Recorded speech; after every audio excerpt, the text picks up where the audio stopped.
located thunderstorms producing heavy rain across the warned area. Between 1.5 and 2 inches of rain have fallen. Additional rainfall amounts of 0.5 to 1 inch are possible. Flash flooding is ongoing or expected to begin shortly. Hazard: flash flooding caused by thunderstorms. Source: radar. Impact: flash flooding of small creeks and streams, urban areas, highways, streets and underpasses, as well as other poor drainage and low-lying areas. Some locations that may experience flash flooding include Cincinnati, Hamilton, Fairfield, Mason, Lebanon, Forest Park, Sharonville, Blue Ash, Loveland, Springdale, Reading, Montgomery, Madera, Wyoming, Deer Park, Westchester, Marl, High Point, 16 Mile Stand, and Brecken.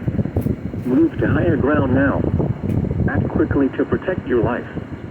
To report flash flooding, go to our website at weather.gov/ILN and submit your report via social media when you can do so safely.